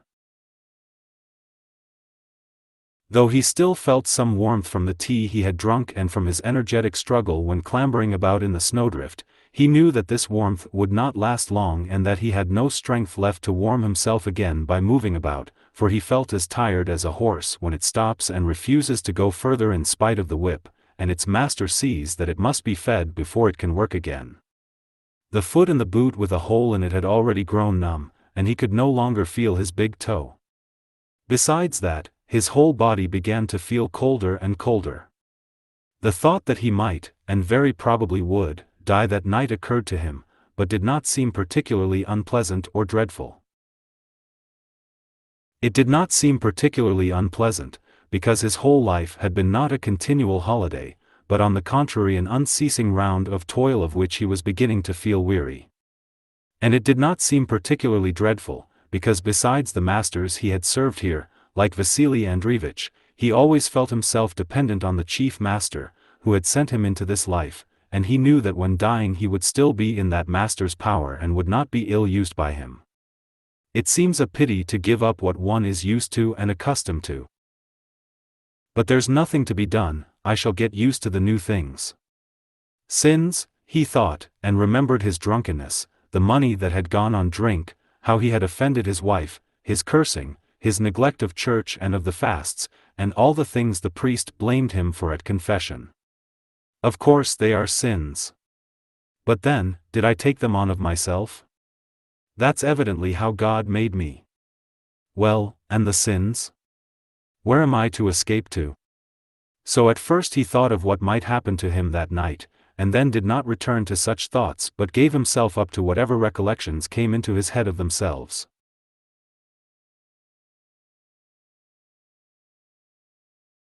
Now he thought of Martha's arrival, of the drunkenness among the workers and his own renunciation of drink, then of their present journey and of Tara's house and the talk about the breaking up of the family, then of his own lad, and of Nikita now sheltered under the drugget, and then of his master who made the sledge creak as he tossed about in it. I expect you're sorry yourself that you started out, dear man, he thought. It would seem hard to leave a life such as his. It's not like the likes of us. Then all these recollections began to grow confused and got mixed in his head, and he fell asleep. But when Vasili Andreevich, getting on the horse, jerked the sledge, against the back of which Nikita was leaning, and it shifted away and hit him in the back with one of its runners, he awoke and had to change his position whether he liked it or not. Straightening his legs with difficulty and shaking the snow off them he got up, and an agonizing cold immediately penetrated his whole body. On making out what was happening he called to Vasili Andreevich to leave him the drugget which the horse no longer needed, so that he might wrap himself in it. But Vasili Andreevich did not stop, but disappeared amid the powdery snow. Left alone, Nikita considered for a moment what he should do. He felt that he had not the strength to go off in search of a house.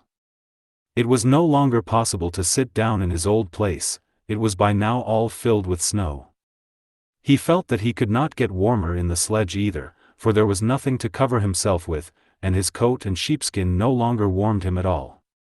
He felt as cold as though he had nothing on but a shirt. He became frightened. Lord, Heavenly Father, he muttered, and was comforted by the consciousness that he was not alone but that there was one who heard him and would not abandon him. He gave a deep sigh, and keeping the sackcloth over his head he got inside the sledge and lay down in the place where his master had been. But he could not get warm in the sledge either. At first he shivered all over, then the shivering ceased and little by little he began to lose consciousness. He did not know whether he was dying or falling asleep, but felt equally prepared for the one as for the other. 8. Meanwhile Vasili Andreevich, with his feet and the ends of the reins, urged the horse on in the direction in which for some reason he expected the forest and forester's hut to be. The snow covered his eyes and the wind seemed intent on stopping him, but bending forward and constantly lapping his coat over and pushing it between himself and the cold harness pad which prevented him from sitting properly, he kept urging the horse on. Nikita ambled on obediently though with difficulty, in the direction in which he was driven. Vasili Andreevich rode for about 5 minutes straight ahead, as he thought, seeing nothing but the horse's head and the white waist, and hearing only the whistle of the wind about the horse's ears and his coat collar. Suddenly a dark patch showed up in front of him. His heart beat with joy, and he rode towards the object, already seeing in imagination the walls of village houses. But the dark patch was not stationary, it kept moving, and it was not a village but some tall stalks of wormwood sticking up through the snow on the boundary between two fields, and desperately tossing about under the pressure of the wind which beat it all to one side and whistled through it.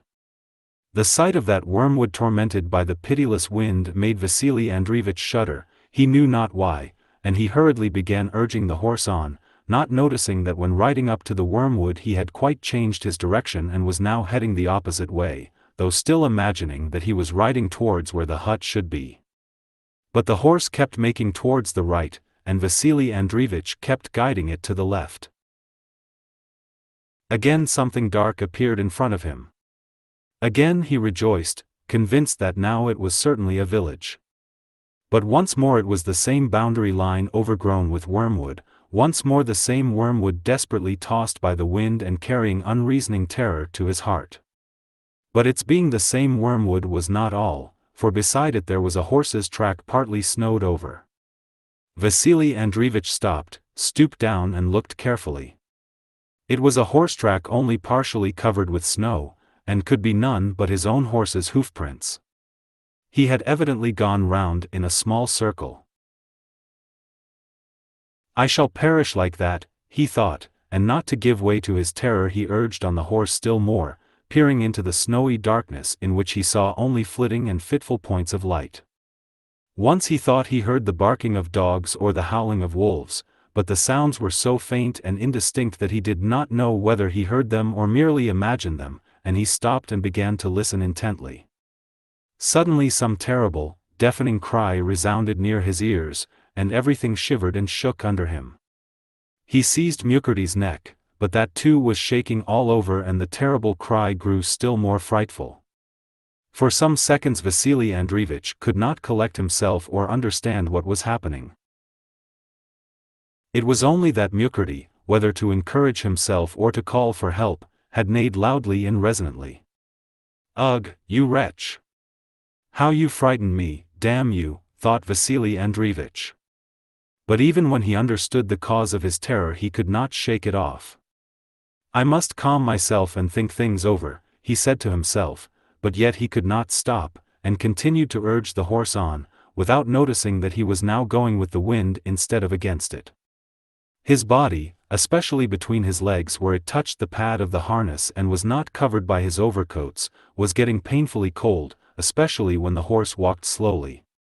His legs and arms trembled and his breathing came fast. He saw himself perishing amid this dreadful snowy waste, and could see no means of escape. Suddenly the horse under him tumbled into something and, sinking into a snowdrift, began to plunge and fell on his side. Vasili Andreevich jumped off, and in so doing dragged to one side the breech band on which his foot was resting, and twisted round the pad to which he held as he dismounted. As soon as he had jumped off, the horse struggled to his feet, plunged forward, gave one leap and another, neighed again, and dragging the drugget and the breech band after him, disappeared, leaving Vasili Andreevich alone on the snowdrift. The latter pressed on after the horse, but the snow lay so deep and his coats were so heavy that, sinking above his knees at each step, he stopped breathless after taking not more than 20 steps. The copse, the oxen, the leasehold, the shop, the tavern, the house with the iron-roofed barn, and my heir, thought he. How can I leave all that? What does this mean? It cannot be. These thoughts flashed through his mind. Then he thought of the wormwood tossed by the wind, which he had twice ridden past, and he was seized with such terror that he did not believe in the reality of what was happening to him. Can this be a dream, he thought, and tried to wake up but could not. It was real snow that lashed his face and covered him and chilled his right hand from which he had lost the glove, and this was a real desert in which he was now left alone like that wormwood, awaiting an inevitable, speedy, and meaningless death. Queen of Heaven! Holy Father Nicholas, teacher of temperance, he thought, recalling the service of the day before and the holy icon with its black face and gilt frame, and the tapers which he sold to be set before that icon and which were almost immediately brought back to him scarcely burnt at all, and which he put away in the store chest. He began to pray to that same Nicholas the wonder worker to save him, promising him a thanksgiving service and some candles. But he clearly and indubitably realized that the icon, its frame, the candles, the priest, and the thanksgiving service, though very important and necessary in church, could do nothing for him here, and that there was and could be no connection between those candles and services and his present disastrous plight. I must not despair, he thought. I must follow the horse's track before it is snowed under. He will lead me out, or I may even catch him. Only I must not hurry, or I shall stick fast and be more lost than ever. But in spite of his resolution to go quietly, he rushed forward and even ran, continually falling, getting up and falling again. The horse's track was already hardly visible in places where the snow did not lie deep. I am lost, thought Vasili Andreevich. I shall lose the track and not catch the horse. But at that moment he saw something black. It was Mukherjee, and not only Mukherjee, but the sledge with the shafts and the kerchief. Mukherjee, with the sacking and the breech band twisted round to one side, was standing not in his former place but nearer to the shafts, shaking his head which the reins he was stepping on drew downwards. It turned out that Vasili Andreevich had sunk in the same ravine Nikita had previously fallen into, and that Mukherjee had been bringing him back to the sledge and he had got off his back no more than 50 paces from where the sledge was. 9. Having stumbled back to the sledge, Vasili Andreevich caught hold of it and for a long time stood motionless, trying to calm himself and recover his breath. Nikita was not in his former place, but something, already covered with snow, was lying in the sledge, and Vasili Andreevich concluded that this was Nikita. His terror had now quite left him, and if he felt any fear it was lest the dreadful terror should return that he had experienced when on the horse, and especially when he was left alone in the snowdrift. At any cost he had to avoid that terror, and to keep it away he must do something, occupy himself with something. And the first thing he did was to turn his back to the wind and open his fur coat. Then, as soon as he recovered his breath a little, he shook the snow out of his boots and out of his left-hand glove. The right-hand glove was hopelessly lost and by this time probably lying somewhere under a dozen inches of snow. Then, as was his custom when going out of his shop to buy grain from the peasants, he pulled his girdle low down and tightened it and prepared for action. The first thing that occurred to him was to free Mukherjee's leg from the rein. Having done that, and tethered him to the iron cramp at the front of the sledge where he had been before, he was going round the horse's quarters to put the breech band and pad straight and cover him with the cloth, but at that moment he noticed that something was moving in the sledge and Nikita's head rose up out of the snow that covered it. Nikita, who was half frozen, rose with great difficulty and sat up, moving his hand before his nose in a strange manner just as if he were driving away flies. He waved his hand and said something, and seemed to Vasili Andreevich to be calling him. Vasili Andreevich left the cloth unadjusted and went up to the sledge. "What is it?" he asked. "What are you saying?" "I'm dysprosium." That's what," said Nikita brokenly and with difficulty. "Give what is owing to me to my lad, or to my wife, no matter." "Why, are you really frozen?" asked Vasili Andreevich. "I feel it's my death." "Forgive me for Christ's sake," said Nikita in a tearful voice, continuing to wave his hand before his face as if driving away flies. Vasili Andreevich stood silent and motionless for half a minute. Then suddenly, with the same resolution with which he used to strike hands when making a good purchase, he took a step back and turning up his sleeves began raking the snow off Nikita and out of the sledge. Having done this he hurriedly undid his girdle, opened out his fur coat, and having pushed Nikita down, lay down on top of him, covering him not only with his fur coat but with the whole of his body, which glowed with warmth. After pushing the skirts of his coat between Nikita and the sides of the sledge, and holding down its hem with his knees, Vasili Andreevich lay like that face down, with his head pressed against the front of the sledge. Here he no longer heard the horse's movements or the whistling of the wind, but only Nikita's breathing. At first and for a long time Nikita lay motionless, then he sighed deeply and moved. "There, and you say you are dying. Lie still and get warm, that's our way," began Vasili Andreevich. But to his great surprise he could say no more, for tears came to his eyes and his lower jaw began to quiver rapidly. He stopped speaking and only gulped down the risings in his throat. "Seems I was badly frightened and have gone quite weak," he thought. But this weakness was not only unpleasant, but gave him a peculiar joy such as he had never felt before.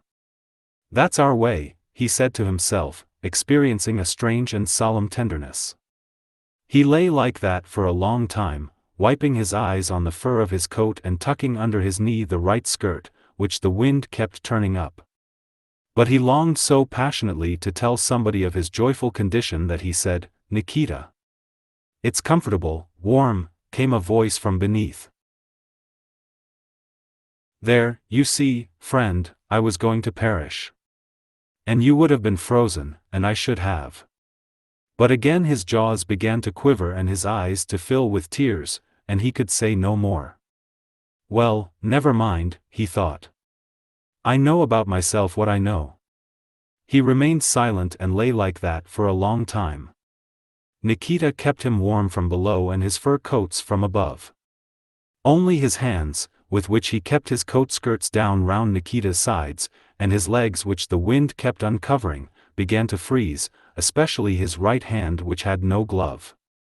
But he did not think of his legs or of his hands but only of how to warm the peasant who was lying under him. He looked out several times at Mukherjee and could see that his back was uncovered and the drugget and breeching lying on the snow, and that he ought to get up and cover him, but he could not bring himself to leave Nikita and disturb even for a moment the joyous condition he was in. He no longer felt any kind of terror. "No fear, we shan't lose him this time," he said to himself, referring to his getting the peasant warm with the same boastfulness with which he spoke of his buying and selling.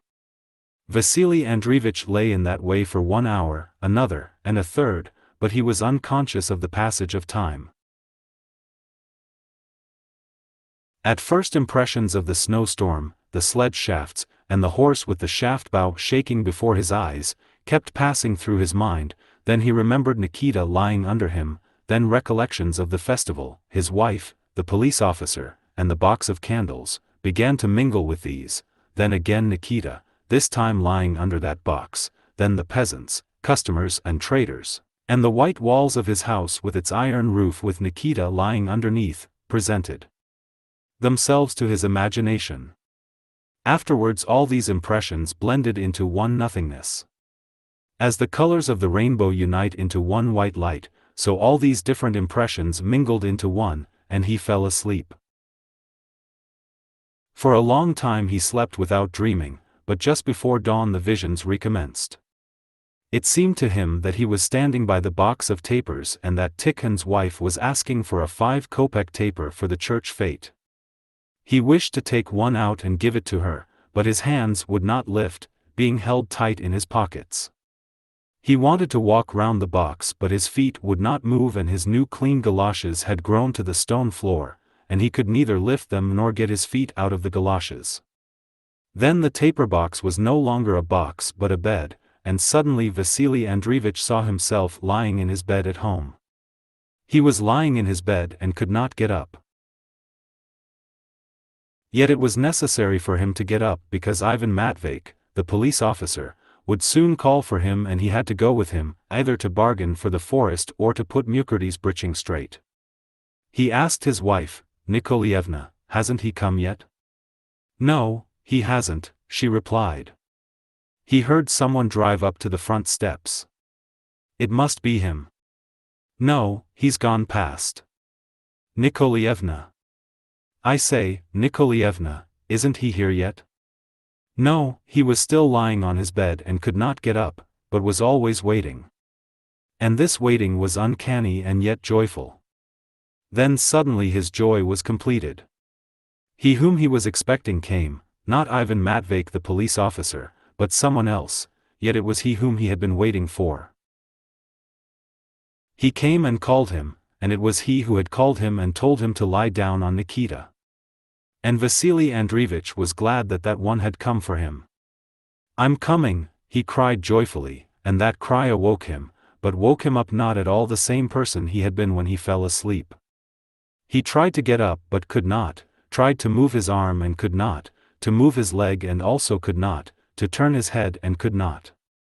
He was surprised but not at all disturbed by this. He understood that this was death, and was not at all disturbed by that either. He remembered that Nikita was lying under him and that he had got warm and was alive, and it seemed to him that he was Nikita and Nikita was he, and that his life was not in himself but in Nikita. He strained his ears and heard Nikita breathing and even slightly snoring. "Nikita is alive, so I too am alive," he said to himself triumphantly. And he remembered his money, his shop, his house, the buying and selling, and Mironov's millions, and it was hard for him to understand why that man, called Vasili Brekhunov, had troubled himself with all those things with which he had been troubled. Well, it was because he did not know what the real thing was, he thought, concerning that Vasili Brekhunov. He did not know, but now I know and know for sure. Now I know. And again he heard the voice of the one who had called him before. "I'm coming. Coming," he responded gladly, and his whole being was filled with joyful emotion. He felt himself free and that nothing could hold him back any longer. After that Vasili Andreevich neither saw, heard, nor felt anything more in this world. All around the snow still eddied. The same whirlwinds of snow circled about, covering the dead Vasili Andreevich's fur coat, the shivering Mukurty, the sledge, now scarcely to be seen, and Nikita lying at the bottom of it, kept warm beneath his dead master. Nikita awoke before daybreak. He was aroused by the cold that had begun to creep down his back. He had dreamt that he was coming from the mill with a load of his master's flour and when crossing the stream had missed the bridge and let the cart get stuck. And he saw that he had crawled under the cart and was trying to lift it by arching his back. But strange to say the cart did not move, it stuck to his back and he could neither lift it nor get out from under it. It was crushing the whole of his loins. And how cold it felt. Evidently he must crawl out. "Have done," he exclaimed to whoever was pressing the cart down on him. "Take out the sacks." But the cart pressed down colder and colder, and then he heard a strange knocking, awoke completely, and remembered everything. The cold cart was his dead and frozen master lying upon him. And the knock was produced by Mukurty, who had twice struck the sledge with his hoof. "Andreevich! Andreevich!" Nikita called cautiously, beginning to realize the truth, and straightening his back. But Vasili Andreevich did not answer and his stomach and legs were stiff and cold and heavy like iron weights. He must have died. May the kingdom of heaven be his, thought Nikita. He turned his head, dug with his hand through the snow about him and opened his eyes. It was daylight, the wind was whistling as before between the shafts, and the snow was falling in the same way, except that it was no longer driving against the frame of the sledge but silently covered both sledge and horse deeper and deeper, and neither the horse's movements nor his breathing were any longer to be heard. He must have frozen too, thought Nikita of Mukurty, and indeed those hoof knocks against the sledge, which had awakened Nikita, were the last efforts the already numbed Mukurty had made to keep on his feet before dying. "O Lord God, it seems thou art calling me too," said Nikita. "Thy holy will be done. But it's uncanny. Still, a man can't die twice and must die once. If only it would come soon." And he again drew in his head, closed his eyes, and became unconscious, fully convinced that now he was certainly and finally dying. It was not till noon that day that peasants dug Vasili Andreevich and Nikita out of the snow with their shovels, not more than 70 yards from the road and less than half a mile from the village. The snow had hidden the sledge, but the shafts and the kerchief tied to them were still visible. Mukurty, buried up to his belly in snow, with the breeching and drugget hanging down, stood all white, his dead head pressed against his frozen throat, icicles hung from his nostrils, his eyes were covered with hoarfrost as though filled with tears, and he had grown so thin in that one night that he was nothing but skin and bone. Vasili Andreevich was stiff as a frozen carcass, and when they rolled him off Nikita his legs remained apart and his arms stretched out as they had been. His bulging hawk eyes were frozen, and his open mouth under his clipped mustache was full of snow. But Nikita, though chilled through, was still alive. When he had been brought to, he felt sure that he was already dead and that what was taking place with him was no longer happening in this world but in the next. When he heard the peasants shouting as they dug him out and rolled the frozen body of Vasili Andreevich from off him, he was at first surprised that in the other world peasants should be shouting in the same old way and had the same kind of body, and then when he realized that he was still in this world he was sorry rather than glad, especially when he found that the toes on both his feet were frozen. Nikita lay in hospital for 2 months. They cut off 3 of his toes, but the others recovered so that he was still able to work and went on living for another 20 years, first as a farm laborer, then in his old age as a watchman. He died at home as he had wished, only this year, under the icons with a lighted taper in his hands. Before he died he asked his wife's forgiveness and forgave her for the cooper.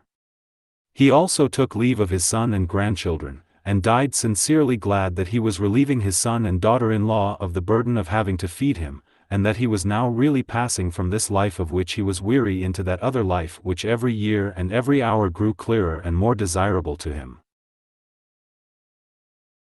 Whether he is better or worse off there where he awoke after his death, whether he was disappointed or found there what he expected, we shall all soon learn. The end. Thank you for being with us until the end. We hope you had a wonderful time. If you enjoyed our book, please support us by liking and leaving comments. We look forward to seeing you soon with another book. Best regards.